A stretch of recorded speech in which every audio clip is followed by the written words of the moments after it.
O Espiritismo desvenda os grandes enigmas da vida. De onde venho? Para onde vou? O que acontece após a morte?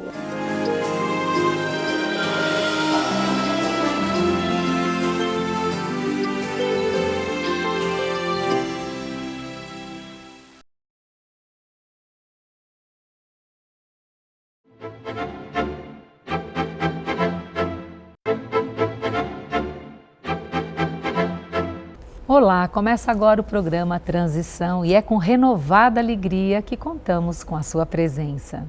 Hoje nós vamos falar sobre um tema que é bastante polêmico, a questão do aborto.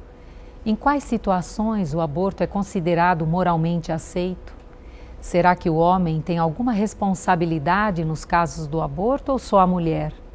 O que acontece com o espírito daquele que é vítima de aborto provocado? Para responder a estas e muitas outras questões, estamos aqui com o nosso querido Divaldo Pereira Franco. Tudo bem, Divaldo? Tudo bem, graças a Deus. Divaldo, e o que dizer dos profissionais que clandestinamente, porque no Brasil é ilegal, os profissionais que clandestinamente praticam o aborto? Esses são criminosos mais graves, porque fizeram o juramento de Hipócrates para salvar a vida, para prolongá-la, para respeitá-la. Como podem amealhar recursos para a sua vida através do crime praticado contra outras vidas, ainda mais as vidas infantis? A história narra de profissionais de aborto que cometiam mais de 10 ao dia nos Estados Unidos. Ficaram célebres. Há um filme do grito silencioso, quando a criança abre a boca no momento em que está sendo estrangulada e dá um grito que ninguém ouve, mas que o mundo vê graças à filmagem.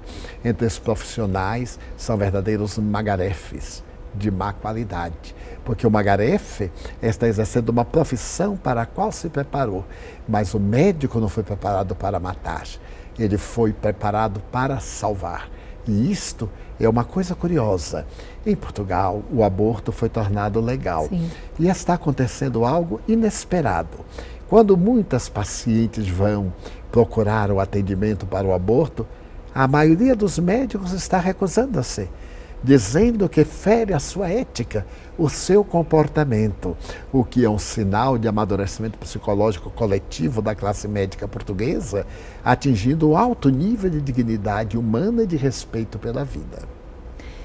Divaldo, existe uma situação no Brasil, há um tempo atrás se tornou legal por um período, alguns juízes liberam casos em que a gestante coloca a questão da criança anencéfala, quer dizer, quando o feto que está sendo gerado pelos exames que a mãe vai fazer, ali não há o cérebro.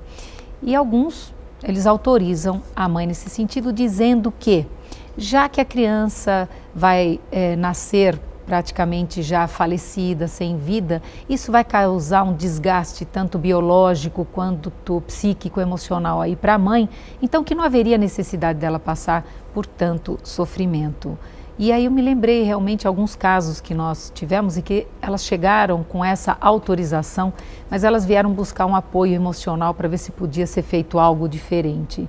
Para esses casos, onde o juiz, ele até autoriza legalmente, no caso de anencefalia e outras anomalias genéticas, o que você tem a dizer a respeito, Divaldo? Esse denominado aborto terapêutico também é criminoso, porque estamos diante das leis da vida. O Espiritismo é uma doutrina que tem um ângulo científico muito profundo. Nós não temos o direito de alterar as leis da vida. E viver é o impositivo fatalista. Ninguém pode interromper. O anencéfalo é alguém que oportunamente destruiu a caixa craniana no momento de revolta, pelo suicídio, e retorna com essa marca que o perispírito imprime na matéria para ressarcir. É uma expiação. A mãezinha que passa pela grande prova também está vinculada. Não teria sido ela a corresponsável pelo seu suicídio anteriormente? Agora os dois se reencontram para que o seu amor possa contribuir para esse espírito recuperar a forma. Por que abortar? correr um risco, o aborto é sempre um risco. Alguns especialistas dizem que é pior do que um parto. Você vai morrer, temos paciência, aguardemos que morra. Mas existem casos excepcionais. Várias crianças anencéfalas conseguiram sobreviver a um período muito largo, de mais de um ano, Sim. e recebendo um carinho extraordinário da sua genitora aqui no Brasil. Nós temos um caso profundamente comovedor. O fato de não ter o cérebro não quer dizer que não tenha vida. A vida cardíaca está funcionando, irrigando todo o organismo. Não terá faculdade de pensar, de ver, as faculdades básicas, mas aquele ser está realizando um trabalho que não devemos interromper. Então, já que a mulher concebeu, tem a noção de que seu filho tem esta ou aquela deficiência genética, a anencefalia, uma degeneração de outra natureza, aguarde um pouco, contribua com o amor para que este ser se liberte. Se ele for um natimorto, haverá expulsão natural. Se morrer depois do nascimento, concluiu a sua prova e ela desempenhou um papel de grande elevação perante as leis da vida. Este caso que eu me recordei, Divaldo, ela fez essa opção de seguir adiante, apesar da autorização judicial. E uma coisa que me marcou profundamente, no exame seguinte, não mais apresentava o diagnóstico de anencefalia, era hidrocefalia. Aí os médicos falaram, não, então vamos processar os anteriores que erraram. Aí ela veio e eu falei, calma, espera, vamos aguardar um pouco mais. E assim ela fez. Quando a criança nasce, ela não era nem hidrocéfala nem anencéfala. Ela veio a desencarnar 17 dias depois de um problema cardíaco que não aparecera em nenhum momento da gestação. E ela, hoje, quando ela conta a sua própria história, ela emociona a todos, claro, porque ela conta com amor desde o princípio. Que coisa ela notável. diz que desenvolveu nela, ela sentiu um desenvolvimento de amor tão grande por cada etapa, por todas elas. E ela se prestou a fazer todos os exames necessários e os médicos iam ficando cada vez mais espantados, surpresos, diante de tanta mudança. Então, mesmo quando um primeiro diagnóstico chega e às vezes o desespero se instala e a pessoa já busca recursos como os jurídicos, muita cautela, não é, Edivaldo? É porque falta os aparelhos... de amor, é o imediatismo, a necessidade do prazer, a fuga, porque a frustração será a mesma. Quer mate-o, quer espere, a dor moral deve ser a mesma. Por que não lenir essa dor aguardando o que vai acontecer?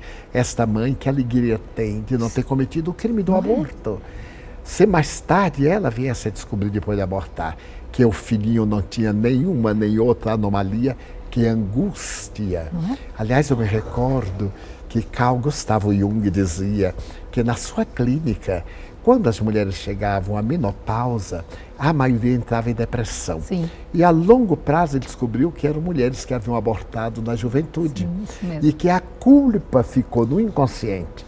Quando perderam a faculdade da procriação e não puderam trazer filhos, começavam a fazer culpa mais profunda e entravam em depressão.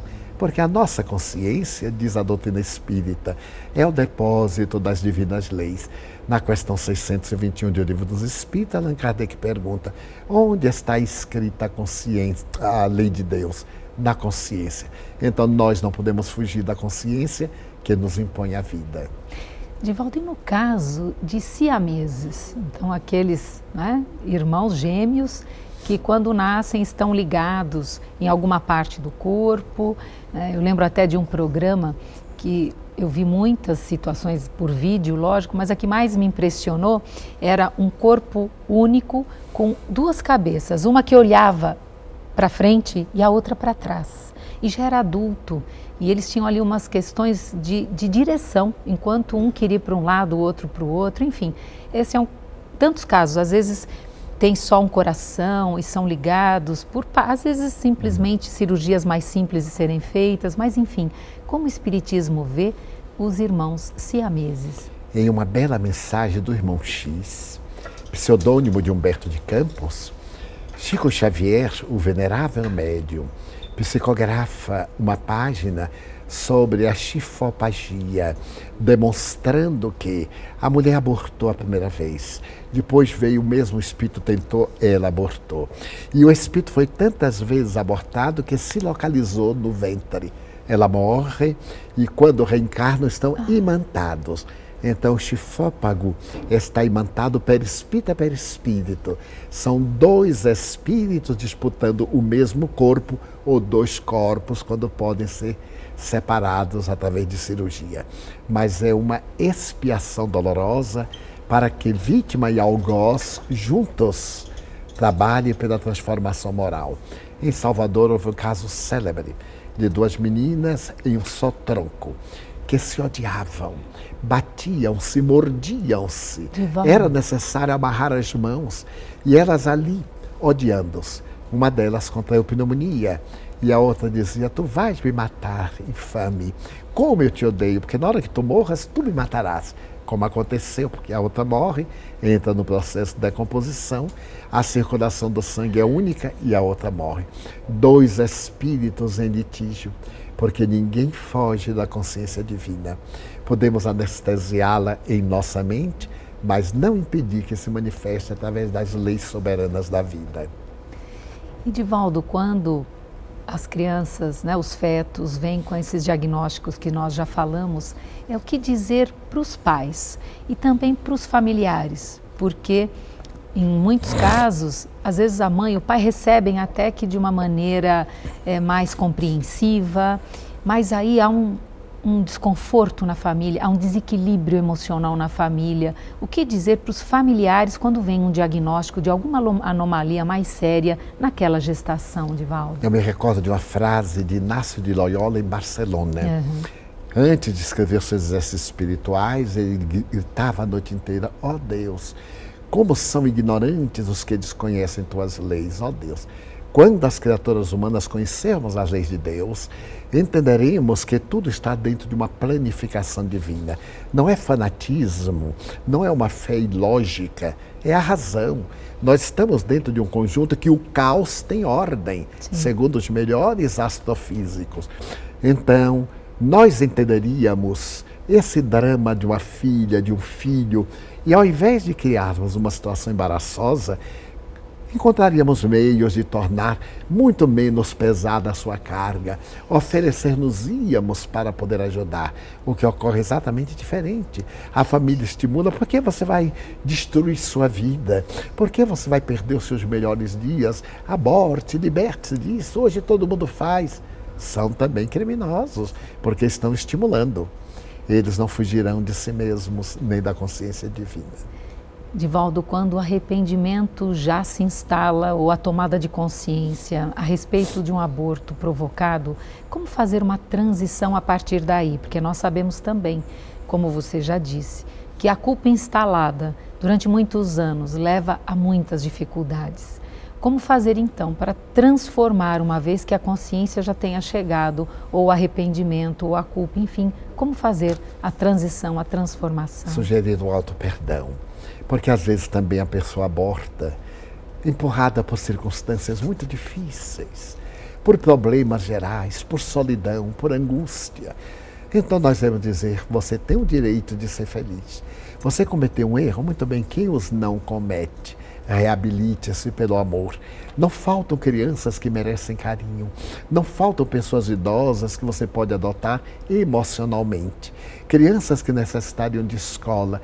Torne-se benfeitora de uma dessas crianças, saia do seu drama. Se é jovem, eu normalmente digo assim: aguarde, porque o anjo voltará, não mais encarcerado de asas partidas, mas voltará para ser o seu carinho, a sua vida. Se a pessoa já não pode ter, adote alguém emocionalmente, não precisa dizer nada. Contribua com isto, contribua com aquilo. Torne sua vida útil. Olvide o erro e pense no bem que pode fazer. A lição preciosa que você adquiriu vale para sustentar sua vida futura. E auto-perdoe-se. Divaldo, suas considerações finais de hoje. A vida. A vida é a maior dádiva que a mente humana pode contemplar. desde a vida vegetal, uma raiz modesta transformando-se em madeira e tirando do lodo, do humus da terra, açúcar e perfume, a vida. Ninguém tem o direito de atentar contra a vida vegetal, animal e humana, nem pensar. Divaldo, estamos chegando ao final de mais um programa Transição. Uma alegria renovada com a sua presença. Muito obrigado. Obrigada pela sua companhia. O programa Transição, a visão espírita para um novo tempo, chega ao final. Hoje o tema foi sobre o aborto. Na próxima edição tem muito mais para você. Até lá!